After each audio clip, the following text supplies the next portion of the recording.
Le torchon brûle entre Paris et Rome. En cause, le navire de sauvetage de l'ONG SOS Méditerranée Ocean Viking, qui est bloqué en mer depuis plusieurs jours, avec à son bord plus d'une centaine de migrants. Nous sommes dans une vraie impasse dans les eaux internationales au large de la Sicile.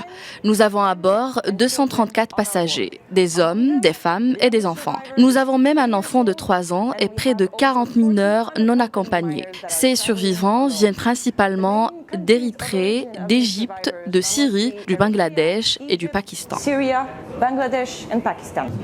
Malgré les nombreuses demandes de l'ONG d'accoster dans les ports italiens, le Ocean Viking s'est heurté au refus des autorités italiennes. Depuis l'arrivée au pouvoir de la nouvelle première ministre d'extrême droite Giorgia Meloni, l'Italie s'oriente vers un durcissement assumé de sa politique d'immigration. Depuis le 1er janvier, ce sont près de 88 000 migrants qui ont accosté sur les côtes italiennes.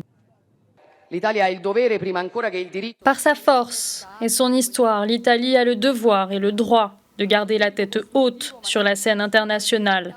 Elle doit maintenir son esprit constructif sans aucun complexe d'infériorité, en affirmant haut et fort son droit à la souveraineté, tout en gardant à l'esprit de faire perdurer le destin de l'Europe et de l'Occident.